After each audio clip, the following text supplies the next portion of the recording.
Hello and welcome to Ula Tea Leaf Readings. My name is Lenor and tonight I'm going to be reading your tea leaves. This is a horoscope for Aquarius. If Aquarius is your solar, lunar, ascendant/rising sign, then this is a message for you. Okay, let's get started.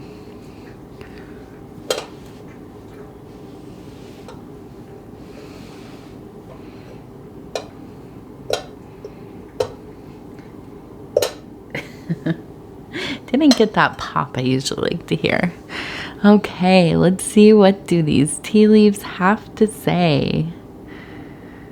And the card we have tonight is death. And I laugh because I know there are usually in popular culture negative connotations to the death card. And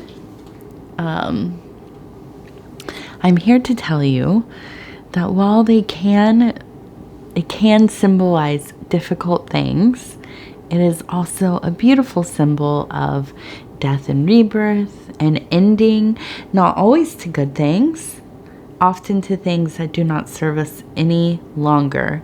The end of a terrible cycle,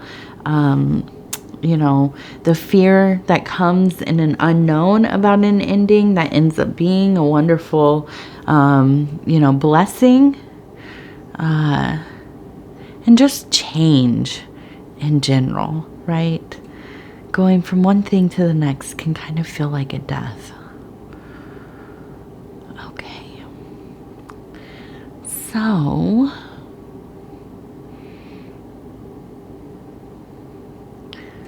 just gonna give it a little turn here, and I think we'll start right here.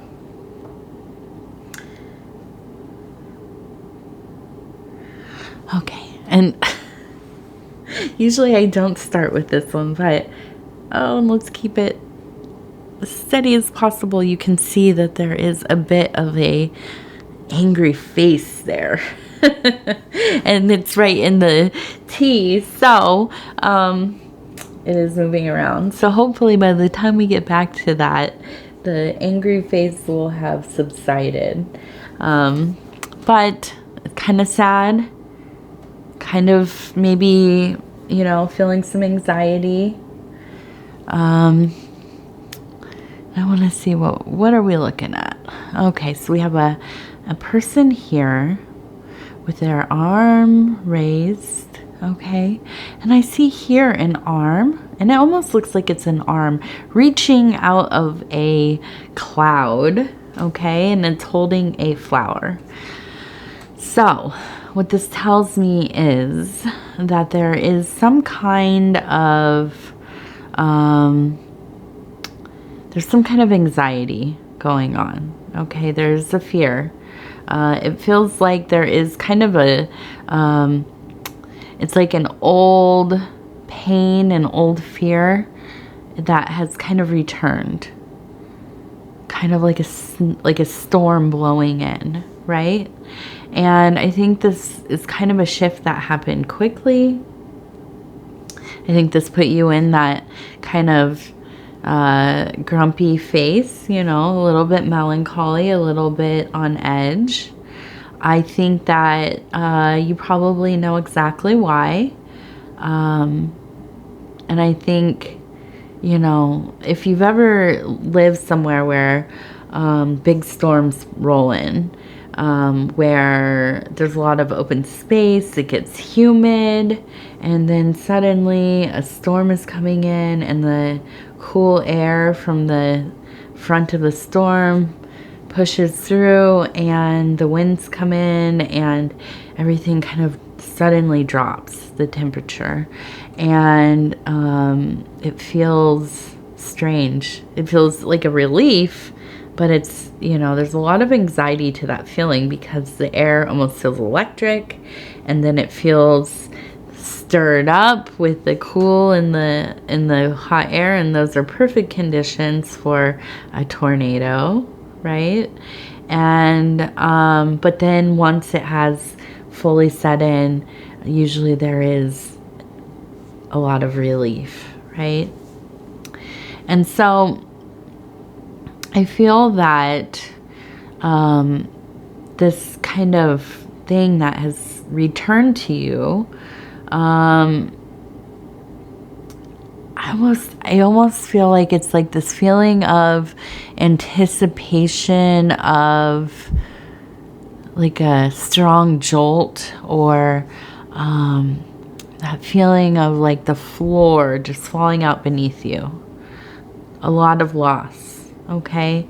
So with the flower here, it makes me believe that this is probably related, if it's unconscious or consciously, you know, an association you've made to an anniversary of something really emotionally difficult. I imagine probably a death or a breakup or something along these lines, right? This is, you know, if you've had anybody close to you pass away, or, I mean, it could be that, it could be an event that took place around you, something that happened to us all collectively. One thing I can think of that really, you know, anybody that was alive during 9/11, and that's, you know, that's in my age group. I was a teenager when that happened. So that's the big one I can think of. And there are plenty of other tragedies, of course. But collectively, you know, that is a day where you remember. And it's very sad. You know, there's a lot of sorrow to the loss of that day. And the fear in that day. So, you know, something that is just very devastating. Okay. And so you don't have to have somebody who has died directly. I know that, you know, most of us have. Some people haven't, though, you know, not yet. So, it could be something more collective in that way. So I feel like this is something that's come in. And the interesting thing about these kinds of anniversaries coming up is that, and this is why I say if this is a conscious or unconscious thing, you might not even think about the fact that somebody you know or whatever, an event happened exactly on the day, or, you know, you're not thinking like, oh, it's coming up, this is, you know, grandma's death anniversary, or you know, my father, or whoever, you're going about your life, and then suddenly you just feel really bummed out, really terrible, you know, not sleeping well, lethargic, feeling depressed, all these kinds of things. And you think, what is going on? You know, and then you look at the calendar and you say, oh, okay, so the anniversary is coming up, or it just passed, or whatever. And this is not an uncommon thing that happens. There's actually, you know, psychologically tied to traumas like that. There are cues from our environment, the weather, different things that go on around that time of year. You know, we know the patterns in our mind if it is unconscious or conscious, right? So your unconscious might be fully aware and reacting to, and then consciously you think, oh my goodness, okay, now I realize. And so I feel like this is kind of that, it looks like that world, you know, the posture in the world card and pointing up. So I think that the death card, which usually has very little to do with actual death, I think that this could be something related to losing somebody who has transitioned, not recently, but probably in the past.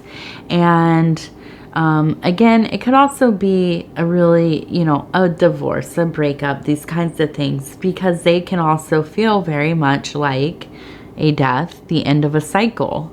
Okay. And so Let's see. What else do we have? I have a person in a meditative posture, okay?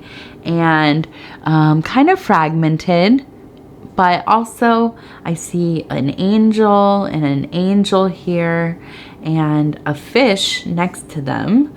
And I think, you know, what this says to me is that not only are you divinely protected, but, you know, through mindfulness, through introspection, and really taking the power of this situation that was probably very, you know, very sad, very difficult.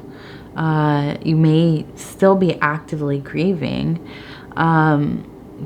by taking back some power and using ritual or creating a special event that you maybe, or something that you like to do, just to commemorate this passing, this ending. Okay.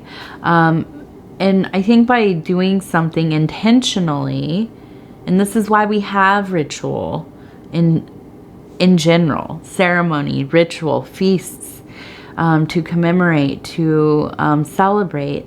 It's not just kind of a thing that we go through the motions, you know. It's not for the person who has passed. It's for us.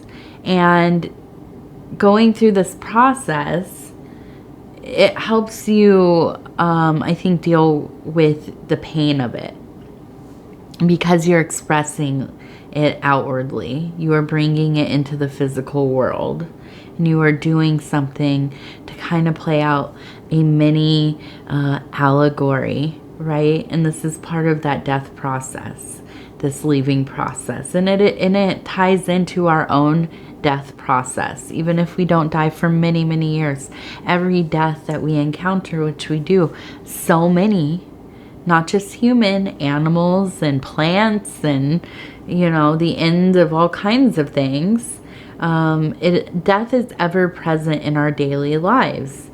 So when we do these ceremonies, these rituals, rites of passage, we take an active role in that process, and that is empowering. Okay, it is something that helps lift the veil of the mystery of death, which is ultimately the great mystery, isn't it?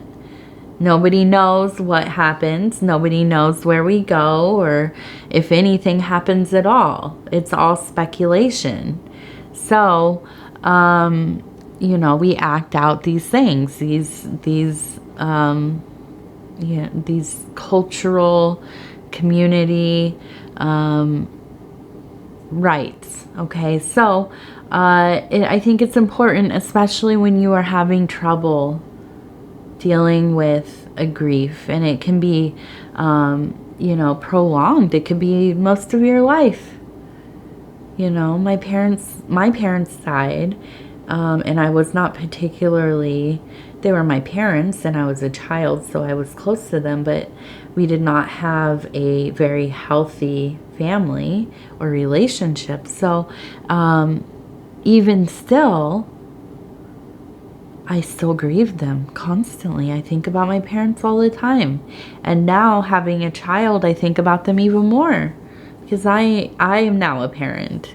And so this could go on and on and on throughout your life. And then when we get into our older years, isn't it amazing how we begin to kind of circle into that loop and start existing in those times from our childhood, from our early life, with people who have probably passed away. And sometimes, depending on, you know, issues with the brain and memory, we even begin to kind of live in those old memories, those long-term memories. So these processes never end, really. And so, you know, doing rituals, making a thing that you like to do, even if it is going for a walk, or going to a place that you love to visit together, cooking something that they loved or that they cooked, going and laying flowers, right? Doing something. And you can get very creative. That's the fun part about ritual and remembrance, is that it doesn't have to be what everybody else does. You can do what what moves you, what you think that they would have liked.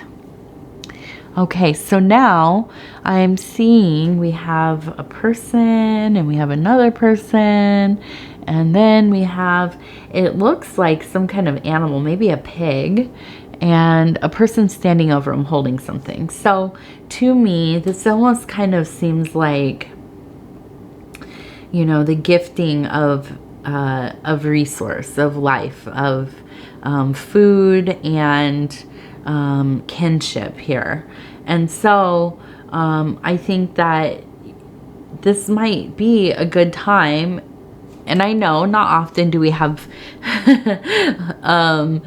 memorials or celebrations of life many years later, but maybe this year you get together with some people that knew this person that passed away. Or maybe they didn't, but you'd like to have company to celebrate. Maybe you have a little party. Maybe you have a little get together. Maybe you sit and talk about the old times. I think that, all of these things can be very cathartic. And I truly do believe we carry those who have passed with us. Not only family members and loved ones and friends and associates and things that we cared for, but, people that maybe we never even met, our ancestors, our elders.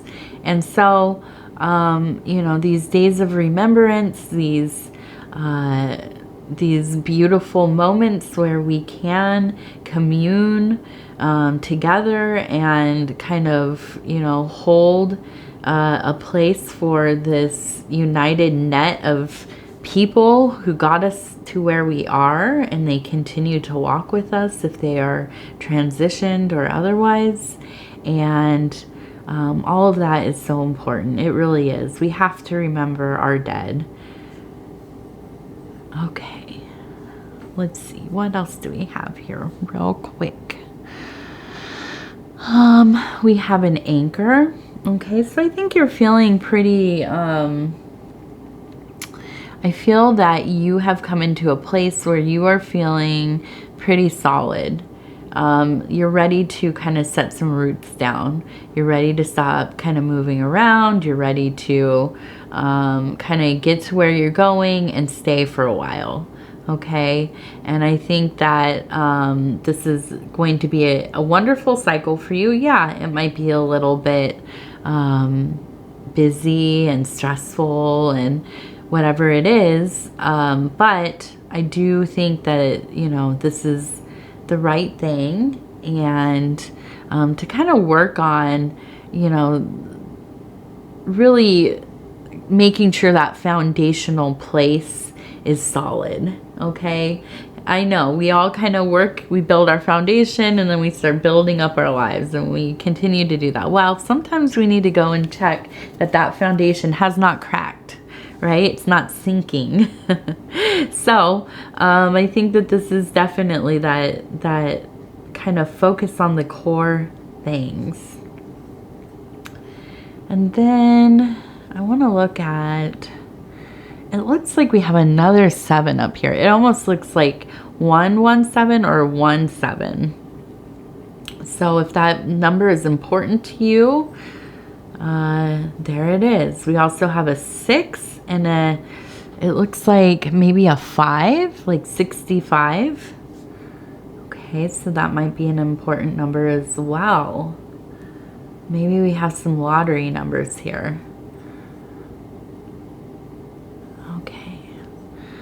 And yeah, okay. And then the last little thing, I see a little dog here. and let's see if we can get it. Right there, we have a little dog.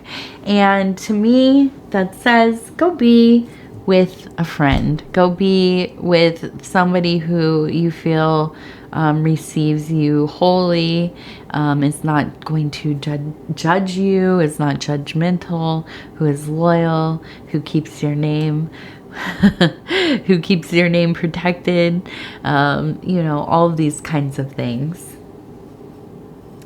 And let's see. We have a little heart. Okay. And it looks like it's coming off of the candle. So I feel like there is some love coming your way. And that is going to be an illuminating love. A love that is going to lighten your load. That is going to kind of, you know, set your heart ablaze in some ways. So if you are married, if you are in a long-term relationship, I think that you are going into a wonderful and close cycle. If you are dating, if you are, you know, single and looking for some kind of romantic love, then, you know, that, watch out for that. That might be happening, okay? So I want to thank you so much for spending this time with me. It's always such an honor to be able to bring these messages to you. If you would be so kind as to like the video, it helps us get into the algorithm, and that's helping us grow the channel, which I'm so thankful is happening, and it's because of each and every one of you. If you have not subscribed, please think about doing that. You can hit the little bell. It'll let you know when the next videos are coming out. Other than that, if you want to leave a comment, I read every single one of them. I appreciate them all. Sometimes it takes me a day or two to get back, just depending on how busy things are over here. But I do read them, and they speak to my heart, truly. So I thank you, and we will talk again real soon, Aquarius.